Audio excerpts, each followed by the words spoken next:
The two things you need: belief, belief. Clash! The secret to old world horror, from fairy tales to folk horror. The spiritual aspects of the V are indeed a key element that contributes to the story's eerie and terrifying atmosphere. Let's delve in to how these spiritual elements make the novella so unsettling, particularly by examining how characters navigate the complexities of religion when confronted with an unknown spiritual threat. Which novella, you may ask? The V by Nikolai Gogol, published in 1835.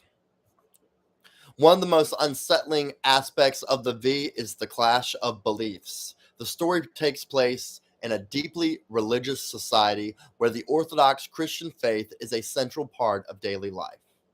When the protagonist, Coma Brutus, encounters the V, he's faced with a force that defies his understanding of the world. This clash between the familiar religious beliefs of the characters and the utterly foreign nature of the V creates a sense of dread and uncertainty. As Coma witnesses increasingly bizarre and horrifying events, his faith is severely tested. He grapples with the question of whether the church's teachings can protect him from the supernatural malevolence he encounters. This loss of faith is deeply unsettling, as it shakes the foundation of his worldview and leaves him vulnerable to the unknown. In the V, evil is not always clearly defined. The V is a demonic entity, but its motives and the reasons behind its actions are shrouded in mystery. This ambiguity adds to the spiritual horror because it forces characters and audiences alike to question the nature of evil and the limitations of their religious understanding. Coma is a seminary student, and when he faces the V, he represents the religious authority of the Orthodox Church. However, even the clergy, who are expected to protect against supernatural threats, are powerless in the face of the V. This helplessness underscores the idea that some spiritual threats may be beyond human comprehension and control, which is profoundly unsettling. Throughout the novella, there are attempts to use religious rituals and exorcisms to ward off the V.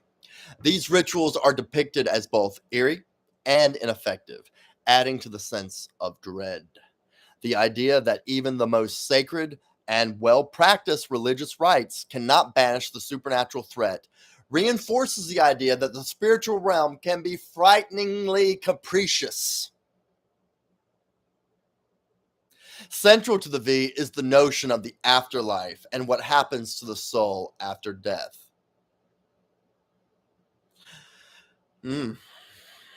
Orthodox folks in America are not going to like this. The story suggests that there are spiritual forces beyond the comprehension of mortals, and this uncertainty about what lies beyond the grave is deeply unsettling for the characters and the readers. In essence, the spiritual aspects of the V are terrifying because they challenge the characters' deeply ingrained religious beliefs and their understanding of the spiritual world. The novella forces us to confront the idea that there are spiritual threats that exist outside the boundaries of our understanding and control, leaving characters and readers alike in a state of spiritual unease and fear. Use the intersection of religion and the unknown in your writing to create resonance. So without being preachy in your writing, it's very effective and simple to just have an atheist, just have a non-believer as your protagonist, and then give them the reality of an afterlife. And I mean, what's not to love? You can look at my take on writing horror by using your own grief, and then do what my writing mentor, the playwright Chris Lee, taught me. Professionally, he's known as TK Lee, an incredible contemporary playwright. Yeah, he taught me, take something you know and then write what you don't know about the thing you know. So I took from that and looked at the works of Stephen King, and I thought, okay, well, in Pet Sematary, Stephen King wrote about what he didn't know about grief. So Stephen King's kid was almost run over by a semi truck. So in writing Pet Sematary, he explored what would have happened if my son had been hit by the truck. So he was writing what he didn't know about the grief that he did know.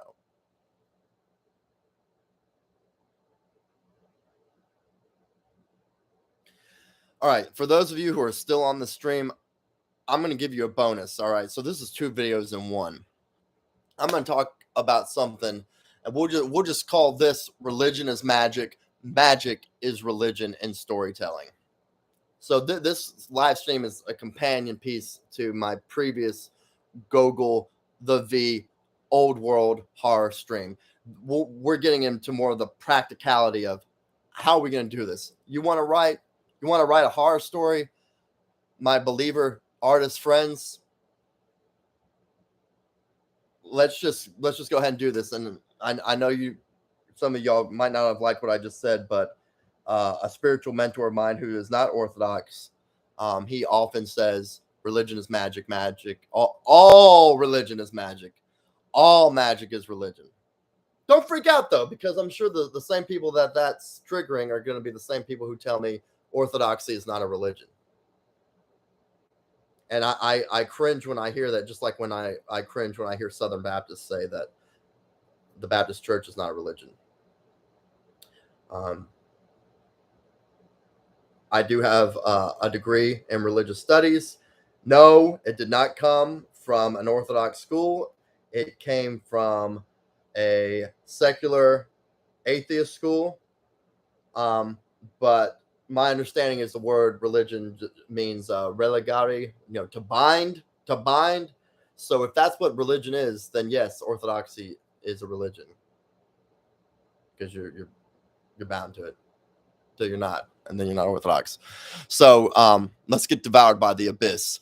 Understanding the spiritual aspects of this story, the V by Gogol, is essential to grasping its true horror.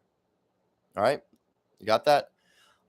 Understanding the spiritual aspects of the V is essential to grasping its true horror. So let's explore how the V navigates the complexities of religion in the face of an unknown spiritual threat. You've been waiting all day for me to say this word. The power of archetypes. All right, let's explore archetypes. The lore of the V provides existential answers amidst the terror, much like Stephen King describes in his thoughts on the horror genre. See Danse Macabre or my video on Protestant horror and more Protestant horror for background on that if you haven't already. The story taps into the power of archetypes, those deeply ingrained symbols and characters that resonate with our own primal fears and beliefs. At its core, the V delves into the questions of faith.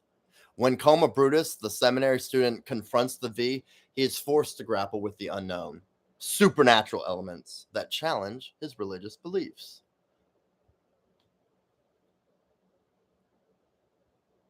And that's kind of contrary to what helped William Peter Blatty and what he assumes will help his readers.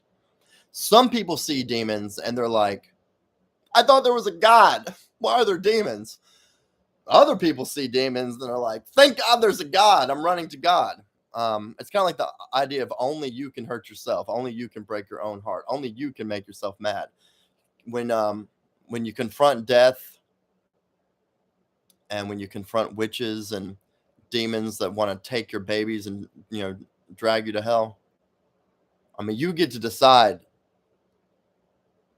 how to take that. For some of y'all, you may be waiting your whole lives to go to war with a demon. Other folks may be like, well, this sucks. This existential crisis of faith is a central theme that adds to the story's eerie atmosphere. I love talking about the anxieties of the afterlife. That right there is why we have the horror genre. That right there is why we have Protestantism. Another layer of spiritual horror in the V revolves around anxieties regarding the afterlife. In the novella, the boundary between the living and the dead is blurred, and the character's fear of what lies beyond the grave becomes palpable. Ooh, I can taste decay. This fear of the unknown after death taps into our deepest existential anxieties. The V explores the age-old battle between good and evil, the fundamental theme in religious horror. The clash between Coma, representing the forces of good, and the malevolent V, representing evil, echoes the eternal struggle between these opposing forces. This battle between the sacred and the profane is a classical element of religious horror. One striking aspect of the V is the portrayal of the cleric's powerlessness in the face of the V. Even the religious rituals and exorcisms performed by this priest in training prove ineffective, emphasizing the idea that some spiritual threats defy human understanding and control. This sense of vulnerability within religious authority adds to the story's unsettling nature. The novella introduces an ambiguity surrounding the nature of evil. While the V is undeniably malevolent, its motives remain mysterious. Write that down. Write that down. Why is this happening? Why are they doing this? That's why Halloween 1978 is great. That's why Halloween 2 1981 is terrible. Halloween 1978, he's got the devil's eyes. He's just evil unchained. Halloween 2, he's trying to kill his sister.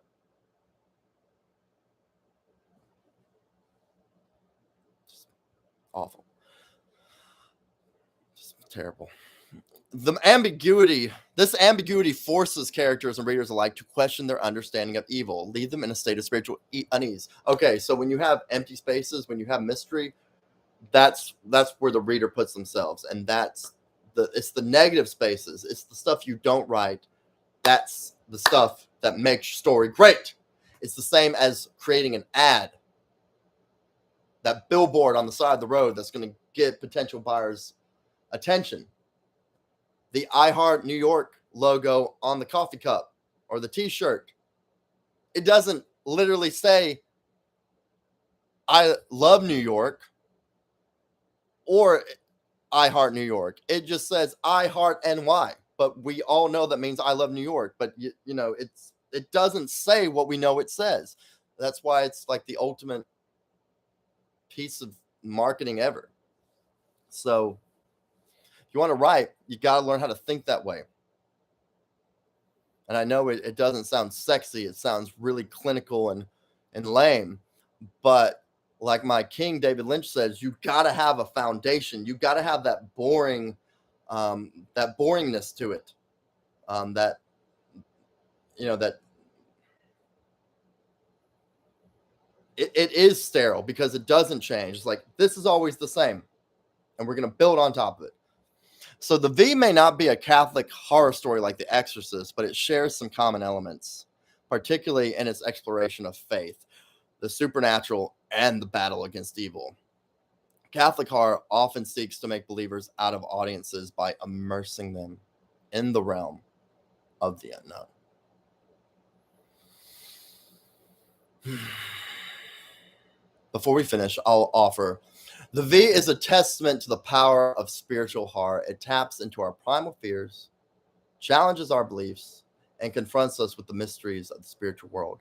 This resonance is why stories like The Exorcist and the V continue to captivate audiences, reminding us of what Protestants know all too well, that evil is never fully vanquished in the world of horror.